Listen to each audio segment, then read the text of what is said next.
AP సీఎంగా బాధ్యతలు స్వీకరించారు చంద్రబాబు. మెగా డిఎస్సిపై సీఎం చంద్రబాబు తొలి సంతకం చేశారు. ల్యాండ్ టైటిలింగ్ యాక్ట్ రద్దుపై రెండవ సంతకం. పింఛన్ 3,000 నుంచి 4,000కు పెంచుతూ మూడవ సంతకం. అన్నా క్యాంటీన్ల పునరుద్ధరణపై 4వ సంతకం. స్కిల్ సెన్సెస్పై 5వ సంతకం చేశారు చంద్రబాబు.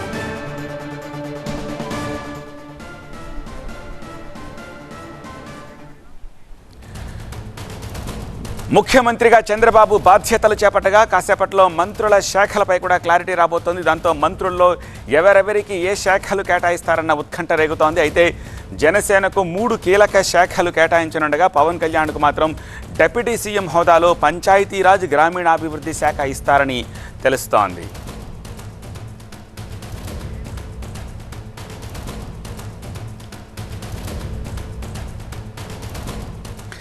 మరింత సమాచారం మా ప్రతినిధి ఎంపీ రావు అందిస్తారు. ఎంపీ రావు,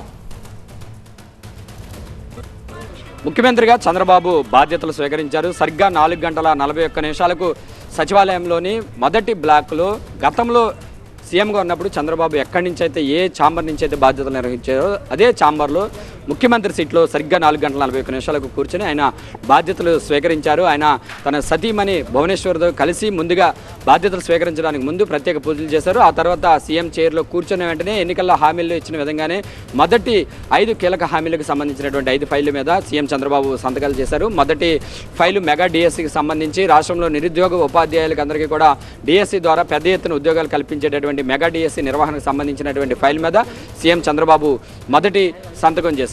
ఆ తర్వాత రెండోది మరొక కీలకమైనటువంటి అంశము. దీనికి సంబంధించి ఎన్నికల ప్రచారంలో ఎన్నికలకు ముందు ఒక దాదాపుగా 10 రోజుల పాటు ప్రధాన ప్రచారాస్త్రంగా ఉపయోగించుకున్నటువంటి ల్యాండ్ టైటిలింగ్ యాక్ట్, ఈ యాక్ట్ రద్దు చేస్తామని చెప్పి ఎన్నికల్లో హామీ ఇచ్చారు. చెప్పిన విధంగానే ల్యాండ్ టైటిలింగ్ యాక్ట్ రద్దు చేసేటటువంటి ఫైల్ మీద రెండవ సంతకం పెట్టారు. ఇక మూడవ సంతకము సామాజిక పెన్షన్ల పెంపు. సామాజిక పెన్షన్ల పెంపుకి సంబంధించి ఇప్పటి వరకు ఉన్నటువంటి సామాజిక పెన్షన్లను 3,000 నుంచి 4,000కు పెంచుతూ కూడా సీఎం చంద్రబాబు నాయుడు గతంలో హామీ ఇచ్చారు. దానికి తగ్గట్టుగానే ఆ పెన్షన్ల పెంపునకు సంబంధించినటువంటి ఫైల్ మీద సంతకం చేశారు.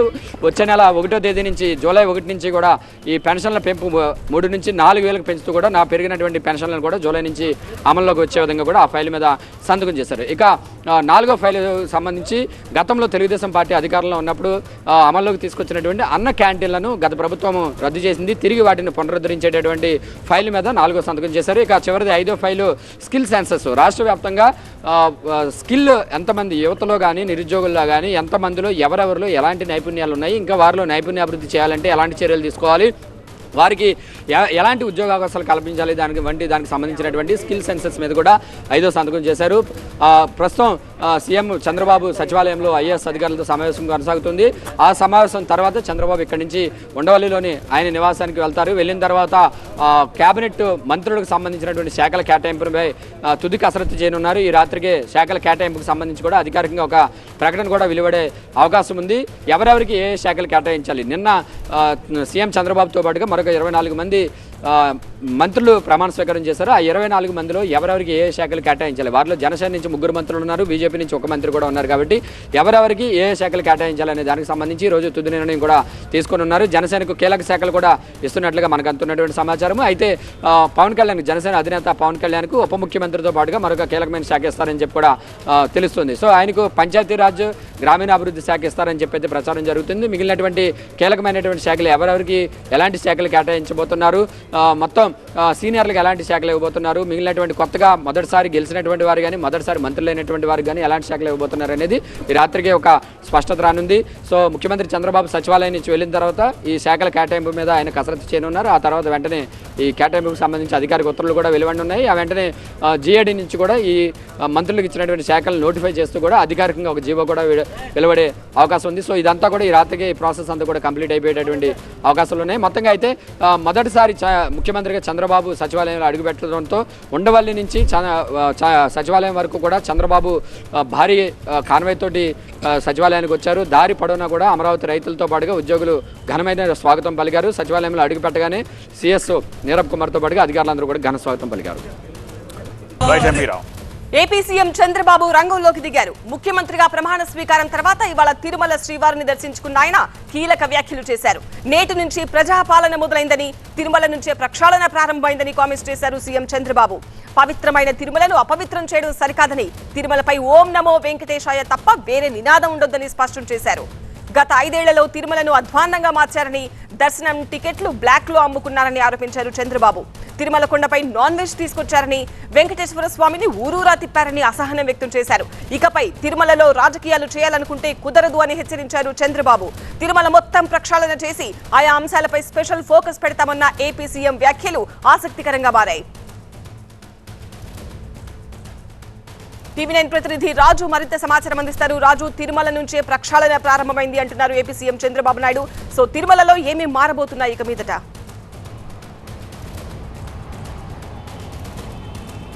అంటే ఖచ్చితంగా ముఖ్యమంత్రిగా బాధ్యతలు చేపట్టిన తర్వాత చంద్రబాబు పూర్తిగా మారినట్టుగానే స్పష్టమవుతోంది. ఎందుకంటే గతానికి భిన్నంగానే తిరుమల శ్రీవారిని దర్శించుకున్నంత ఆయన నేరుగా భక్తులతో మమేకమయ్యారు.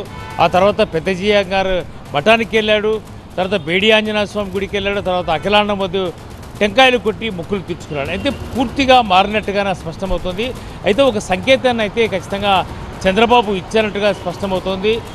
మీడియా ముందుకు వచ్చి మీడియా సమావేశంలో చాలా స్పష్టంగానే 5 ఏళ్లలో రాష్ట్రంలో విధ్వంసం జరిగింది, దీనిని సరిచేయాలంటే మరో 30 ఏళ్లు వెనక్కిపోయినటువంటి ఆంధ్రప్రదేశ్ను ఏ రకంగా ముందుకు తీసుకెళ్లాలి, విజన్ 47తో పాటు తిరుమల లాంటి పవిత్రమైన ప్రాంతంలో కూడా ఒక విధ్వంసం జరిగింది, ఖచ్చితంగా దీన్ని సరిచేయాల్సిన బాధ్యత మనందరిపై ఉంది. ప్రజలు కేవలము ఓట్లు వేయడమే కాదు, ఖచ్చితంగా ప్రభుత్వానికి మద్దతుగా నిలబడి ప్రభుత్వానికి ముందుండి నడిపించాల్సిన బాధ్యత ప్రజల మీద ఉంది అన్న ఒక సంకేతాన్ని ఇచ్చే ప్రయత్నం అయితే చంద్రబాబు చేసిన పరిస్థితి కనిపిస్తుంది.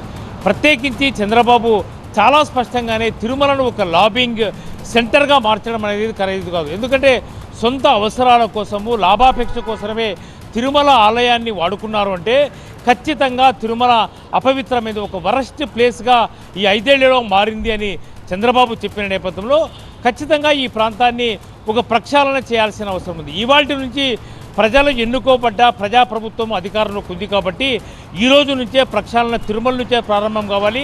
ప్రతిరోజు కూడా తాను దేవుణ్ణి ప్రార్థిస్తున్నది, ఒక్క నిమిషం పాటు వెంకటేశ్వర స్వామి ప్రార్థిస్తాను, ఎందుకంటే 2003లో క్రైమోర్మన్స్ దాడి జరిగినప్పుడు దేవుడే నన్ను కాపాడాడు, ఖచ్చితంగా తన నుంచి ఇంకా ఏదో ఆశించాడు, అంటే రాష్ట్రానికి ఏదో చేయాలన్న ఒక సంకల్పంతోనే తాను బతికాను కాబట్టి ఖచ్చితంగా తిరుమల నుంచి ప్రక్షాళన ప్రారంభమవుతోందని చంద్రబాబు చాలా స్పష్టంగా చెప్పడం అనేది ఒక ఆసక్తికరమైన కామెంట్స్గానే చూడాల్సిన అవసరం అయితే ఉంది. ఇప్పటికే తిరుమల చాలా అపవిత్రమైంది, దీన్ని సరిచేయాల్సిన బాధ్యత ఉంది. ఇక్కడ రాజకీయం చేయాలంటే కుదరదు. ఇప్పటి వరకు కూడా రాజకీయ కేంద్రంగా, లాబింగ్ చేసుకోవడానికి కేంద్రంగా దేవుణ్ణి వాడుకున్నారు, ఇది సరైంది కాదు. కలియుగంలో దేవుడు అన్నవాడు వెంకటేశ్వర స్వామితో పెట్టుకుంటే ఈ జన్మలోనే అన్నీ అనుభవించాల్సిన అవసరం ఉంటుంది. ఖచ్చితంగా ఇలాంటి ఫలితాన్ని ఇప్పటికే కొద్దిమంది శిక్ష అనుభవించారు కాబట్టి ఇది ప్రూవ్ అయింది. కాబట్టి ఎవరు కూడా తిరుమలను రాజకీయ కేంద్రంగా కానీ సొంత అవసరాలకు కానీ ఉపయోగించుకునేందుకు వీల్లేదు. తిరుమల నుంచే ప్రక్షాళన రాష్ట్రంలో కావాలి అని చెప్పేసి చంద్రబాబు చెప్పాడు. విజన్ 2047 అంటే 4.0 ఏ రకంగా ఉండబోతుంది, తినబోతు రుచులందుకు ఖచ్చితంగా ప్రక్షాళన దిశగా ప్రభుత్వం ఉండబోతుంది, మేలు జరుగుతుంది రాష్ట్రంలో ప్రజలకు అంటూ చంద్రబాబు చేసిన ఆసక్తికరమైనటువంటి అంశాలతో పాటు తిరుమల నుంచే ప్రక్షాళన ప్రారంభమైంది అన్న మాట మాత్రము చాలా ఆసక్తికరమైనది, రాజకీయాల్లో పెద్ద చర్చకు కూడా దారితీసిన పరిస్థితి. రైట్ రాజు. తెలంగాణలో పాఠ్య పుస్తకాలు వెనక్కి తీసుకోవాలని విద్యాశాఖ ఆదేశాలు జారీ చేసింది. నిన్న పాఠశాలల్లో 1 నుంచి 10వ తరగతి విద్యార్థులకు అధికారులు పాఠ్య పుస్తకాలు, వర్క్ బుక్లు పంపిణీ చేశారు. అయితే తెలుగు పుస్తకాల్లో విద్యాశాఖ ముందు మాట మార్చకుండా ముద్రించడం గందరగోళానికి దారితీసింది. ముందు మాటలో మాజీ సీఎం కేసీఆర్, మాజీ విద్యాశాఖ మంత్రి సబితా ఇంద్రారెడ్డి పేరు మార్చకుండానే ప్రింట్ వేశారు. ఇది వివాదాస్పదం కావడంతో తెలంగాణ వ్యాప్తంగా పుస్తకాల పంపిణీ నిలిపివేశారు. ఇప్పటి వరకు పంపిణీ చేసిన బుక్స్ లో తెలుగు పుస్తకాలను వెనక్కి తీసుకోవాలని డీఈఓలకు ఆదేశాలు జారీ చేశారు. దాంతో విద్యార్థులకు పంపిణీ చేసిన తెలుగు పుస్తకాలను టీచర్లు వెనక్కి తీసుకుంటున్నారు. ఇదే అంశానికి సంబంధించి మరింత సమాచారాన్ని మా ప్రతినిధి నరేష్ అందిస్తారు. నరేష్, ఏవైతే రిటర్న్ తీసుకున్నారో బుక్స్ అవి మళ్ళీ ఎప్పుడు ఇచ్చే అవకాశం ఉందంటారు?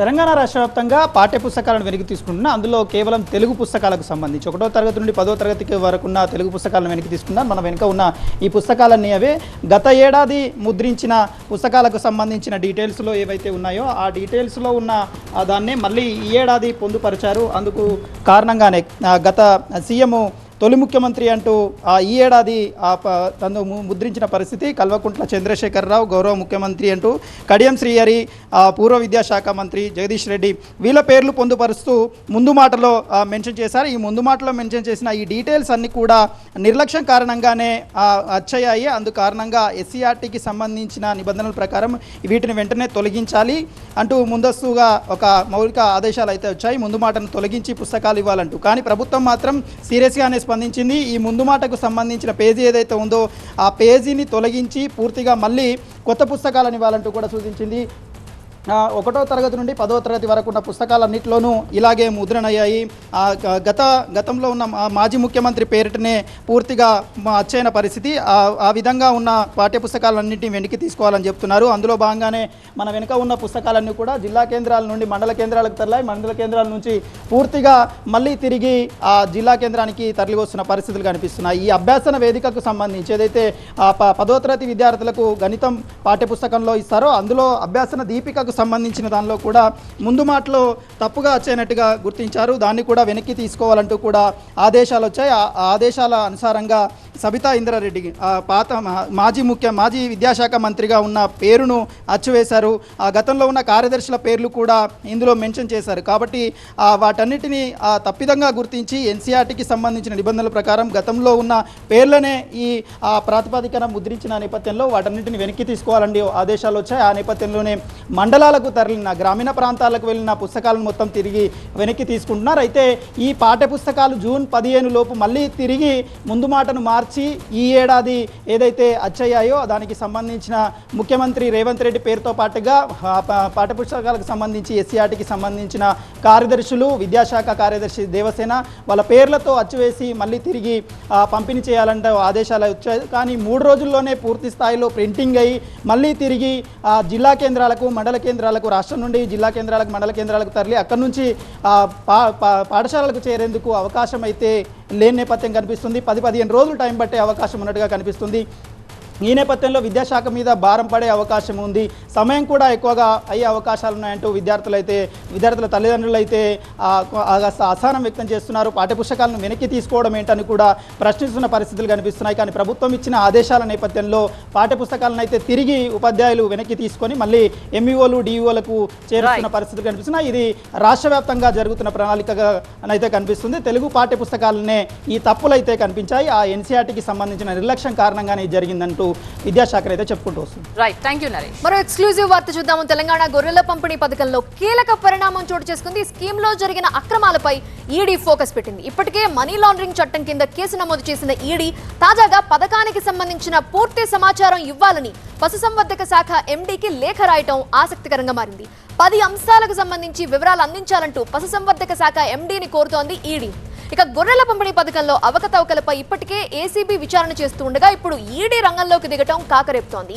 భారీగా డబ్బు చేతులు మారినట్లు అభియోగాలు వెల్లువెత్తటం, ఇతర రాష్ట్రాల్లోనూ లింకులుండటంతో గొర్రెల పంపిణీ పథకంలో మనీ లాండరింగ్ కోణంపై ఈడీ దర్యాప్తు చేయనుంది. ఈ క్రమంలోనే జిల్లాల వారీగా లబ్ధిదారుల పేర్లు, వారి అడ్రస్లు, ఫోన్ నెంబర్లు, బ్యాంకు ఖాతాల వివరాలు ఇవ్వాలని లేఖలో పేర్కొంది. ఈ పథకంలో జరిగిన అవినీతిపై అంతర్గత నివేదికలతో కూడిన సమాచారం కూడా వెంటనే ఇవ్వాలని పశుసంవర్ధక శాఖ ఎండీకి స్పష్టం చేసింది ఈడీ. పూర్తి వివరాలు అందించడానికి మా ప్రతినిధి ప్రణీత లైవ్ లో సిద్ధంగా ఉన్నారు. ప్రణీత, ఈడీ రాసిన ఆ లేఖలో 10 అంశాలకు సంబంధించి వివరణ ఇవ్వాలని కోరుతున్నారు కదా, ఎప్పటిలోపల వివరణ ఇవ్వాలని అంటున్నారు? ఎండీ ఏమైనా స్పందించారా? అయితే ఇప్పటికే తెలంగాణ రాష్ట్ర వ్యాప్తంగా ఈ గొర్రెల పంపిణీ పథకానికి సంబంధించి గత ప్రభుత్వం 2017లో ఈ స్కీమ్ని తీసుకొచ్చింది. అయితే వేల కోట్ల రూపాయల ఖర్చు పెట్టి తీసుకొచ్చినటువంటి ఈ స్కీమ్లో కొన్ని వందల కోట్ల రూపాయల స్కామ్ జరిగినట్లు ఇప్పటికే తెలంగాణ ఏసీబీ నిర్ధారించింది. సో దానికి సంబంధించినటువంటి ఆధారాలను కూడా ఇప్పటికే ఏసీబీ అధికారులు సేకరించారు. అయితే ఏసీబీ ఇన్వెస్టిగేట్ చేసినటువంటి తరుణంలోనే సైమల్టేనియస్గా ఎన్ఫోర్స్మెంట్ డైరెక్టరేట్ అధికారులు ఎంట్రీ ఇచ్చారు. ఈ కేసులో దాదాపు 700 కోట్ల రూపాయల స్కామ్ జరిగినట్లుగా ఇప్పటికే ఏసీబీ చెప్పింది కాబట్టి ఇందులో ఉన్నటువంటి కాంట్రాక్టర్లు చాలామంది ఒక 5 కాంట్రాక్టర్లు విదేశాలకు పారిపోయినటువంటి పరిస్థితి ఉంది. సో వీరేమైనా నిధులు మళ్లించారా అనేటువంటి కోణంలో ఎన్ఫోర్స్మెంట్ డైరెక్టరేట్ అధికారులు రంగంలోకి దిగారు. ఈ మొత్తం ఏసీబీ నమోదు చేసినటువంటి కేసును ఆధారంగా చేసుకొని పిఎంఎల్ఏ కింద ఈడీ కూడా ఒక ఈసీఐఆర్ నమోదు చేసింది. సో వీరు ఇన్వెస్టిగేట్ చేసేందుకు ఈ అనిమల్ హస్బెండరీ నుండి కావాల్సినటువంటి ఇన్ఫర్మేషన్ అంతా ఇవ్వాల్సిందిగా ప్రజెంట్ మేనేజింగ్ డైరెక్టర్గా ఉన్నటువంటి అనిమల్ హస్బెండరీ డిపార్ట్మెంట్కి ఈడీ అధికారులు ఒక లేఖ రాశారు. మొత్తం 10 అంశాలను కోట్ చేస్తూ వాటికి సంబంధించినటువంటి వివరాలను ఇవ్వాల్సిందిగా కోరారు. మొత్తం తెలంగాణ వ్యాప్తంగా ఎంతమంది బెనిఫిషరీస్ ఉన్నారు, ఎంతమందికి ఇప్పటి వరకు గొర్రెలను పంపిణీ చేశారు, ఒకవేళ పంపించి ఉంటే వాటికి సంబంధించినటువంటి బ్యాంకు వివరాలతో పాటు ఎవరెవరి ఖాతాల్లోకి ఇది వెళ్ళింది అనేటువంటి పూర్తి వివరాలు కూడా ఇవ్వాల్సిందిగా ఈడీ అధికారులు అనిమల్ హస్బెండరీ డిపార్ట్మెంట్కి లేఖ రాశారు. సో మొత్తం ఇట్లా 10 అంశాలు ఉన్నాయి. త్వరలోనే ఈ వివరాలన్నింటినీ కూడా ఈడీ అధికారులకి అనిమల్ హస్బెండరీ శాఖ నుండి వెళ్ళనున్నాయి. రైట్ ప్రణీత. ఇక కువైట్ అగ్ని ప్రమాద ఘటనలో పలు విషాదకర విషయాలు వెలుగులోకొచ్చాయి.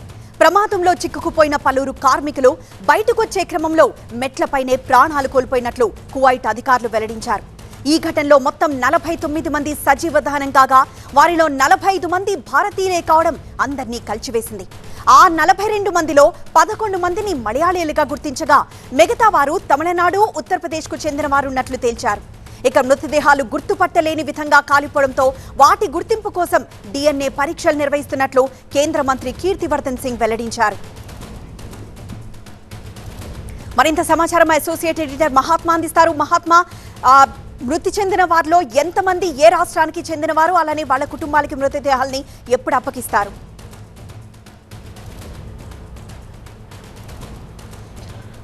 ఈ అగ్ని ప్రమాద ఘటనలో చనిపోయిన వారిని గుర్తించే ప్రక్రియ జరుగుతోంది. కొంతమంది శరీరాలు అయితే గుర్తుపట్టలేని విధంగా కాలిపోయాయి. వారిని గుర్తించాలంటే DNA పరీక్ష నిర్వహించడం తప్ప మరొక మార్గం కనిపించడం లేదు. ఇవన్నీ పూర్తి కావాలంటే కొంత సమయం పట్టే అవకాశం ఉంది. మరొక వైపు గుర్తించిన మృతదేహాలను వెనక్కి తీసుకొచ్చేందుకు భారత ప్రభుత్వం C-130J ఈ ఎయిర్ ఫోర్స్కి చెందిన విమానాన్ని సిద్ధం చేసి ఉంచింది. ఆ విమానం ఢిల్లీలోని హిండన్ ఎయిర్ బేస్లో ప్రస్తుతం ఉంది. అక్కడ గుర్తించిన మృతదేహాలు భారత ప్రభుత్వానికి, అక్కడున్న భారత రాయబార కార్యాలయానికి అందజేస్తే వాటిని వెనక్కి తీసుకొచ్చి వారి బంధువులకు, కుటుంబ సభ్యులకు అందజేయడం కోసం ప్రభుత్వం ఏర్పాట్లన్నింటినీ చేసింది. పూర్తిగా అక్కడున్న పరిస్థితుల్ని పర్యవేక్షించి అవసరమైన సహాయాన్ని అందించడం కోసం కేంద్ర విదేశీ వ్యవహారాల శాఖ సహాయ మంత్రి కీర్తివర్ధన్ సింగ్, KV సింగ్ని ఆ కువైట్కి పంపించి ఏర్పాట్లన్నింటినీ కూడా పర్యవేక్షిస్తున్న విషయం మనకు తెలిసిందే. ఈ మొత్తం ప్రమాద ఘటనలో చనిపోయిన వారు దాదాపు 50 మంది వరకు ఉంటే 45 మంది భారతీయులే. అందులో అత్యధికంగా కేరళ, తమిళనాడు రాష్ట్రాలతో పాటు ఉత్తరప్రదేశ్, బీహార్ వంటి రాష్ట్రాలకు చెందిన వారు ఉన్నట్టుగా తెలుస్తోంది. ఆ ప్రాంతంలో అంటే ఆ భవనంలో నివసిస్తున్న వారంతా కూడా భవన నిర్మాణ పనుల కోసం వెళ్ళిన కార్మికులు, ఇతర టెక్నికల్ అంటే ప్లంబర్ కావచ్చు, లేకపోతే ఫిట్టర్, ఇలాంటి టెక్నికల్ వర్క్ తో ఆ పనుల మీద వెళ్ళిన వారే ఉన్నారు. ఓవరాల్గా వాళ్ళంతా కూడా కన్స్ట్రక్షన్ వర్క్లో పనిచేస్తున్న వాళ్ళే. మొత్తం 195 మంది వరకు ఆ భవంతిలో ఆ సమయంలో ఉన్నట్టుగా తెలుస్తూ ఉంది. పగటి సమయంలో ఎండ వేడి ఎక్కువగా ఉండడం వల్ల రాత్రిపూట పనిచేస్తున్నారు. తెల్లవారుజామున వారు వచ్చి వంట చేసుకుంటున్న సమయంలో ఈ అగ్ని ప్రమాదం సంభవించినట్టుగా తెలుస్తుంది. దీంట్లో దట్టంగా పొగలు అలుముకోవడంతో ఊపిరాడకనే ఎక్కువ మంది చనిపోయారు. మరికొంతమంది మంటల్లో కాలి గుర్తుపట్టలేని విధంగా తయారయ్యారు. మొత్తంగా అయితే భారత ప్రభుత్వం ఆ మృతుల కుటుంబాలను ఆదుకునే ప్రయత్నం చేస్తుంది. వారి మృతదేహాలను వెనక్కి తీసుకొచ్చి కుటుంబ సభ్యులకు అప్పగించే ప్రయత్నాల్లో కూడా ఉంది. ఎస్ మహాత్మా, మనకు ఒక బ్రేకింగ్ న్యూస్ అందుతోంది. ఎమ్మెల్సీలతో భేటీలో మాజీ సీఎం జగన్ కీలక వ్యాఖ్యలు చేశారు. ఓటు వేసినా వేయకున్నా అందరికీ మేము పథకాలు ఇచ్చాము అని, తమకు ఓటు వేయని వారిపై టీడీపీ వాళ్ళు దాడులు చేస్తున్నారంటున్నారు. అలానే రాష్ట్రాన్ని రావణ కాష్టంగా చేస్తున్నారంటున్నారు జగన్. అర్హత మాత్రమే ప్రామాణికంగా తీసుకుని ప్రతి పథకము, ప్రతి మంచి కూడా ప్రతి ఇంటికి డోర్ డెలివరీ చేయించాం. అలా ప్రతి మంచి, ప్రతి పథకము డోర్ డెలివరీ చేసిన ప్రభుత్వం మనదైతే, పాలన మందైతే, ఈరోజు కేవలం వాళ్ళ పార్టీకి ఓటు వేయలేదు అని మాత్రమే, ఓటుకు వేయకపోవడమే పాపం అన్నట్టుగా ఈరోజు రావణ కాష్టం సృష్టిస్తూ ఉన్నారు, విధ్వంసం చేస్తూ ఉన్నారు, ఆస్తులు నష్టం చేస్తున్నారు, కొడతా ఉన్నారు, అవమానిస్తూ ఉన్నారు. ఇవన్నీ శిశుపాలుని పాపాల్లో భాగాలుగా ఇవన్నీ అప్పుడే పాపాలు మొదలయ్యాయి.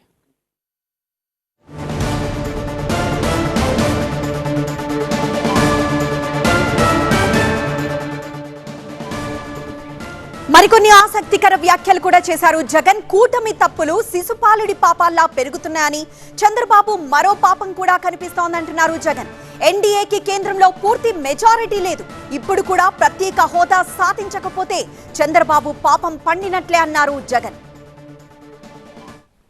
బహుశా కేంద్రం ఈ రకమైన కేంద్రంలో ఈ రకమైన పరిస్థితులు బహుశా ఎప్పుడు ఉండిండవేమో.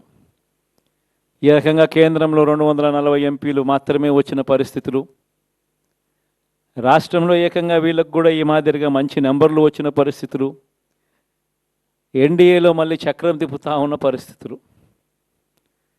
ఇలాంటి పరిస్థితుల్లో కూడా ప్రత్యేక హోదాను అడక్కపోవడం చంద్రబాబు చేసిన మరో పాపానికి కూడా మరో నాంది. ఇలాంటి పరిస్థితుల్లో కూడా ప్రత్యేక హోదా మనం అడిగి తెచ్చుకోలేకపోతే రాష్ట్రంలో ఏ ఒక్క యువకుడు కూడా క్షమించడు చంద్రబాబు నాయుడు.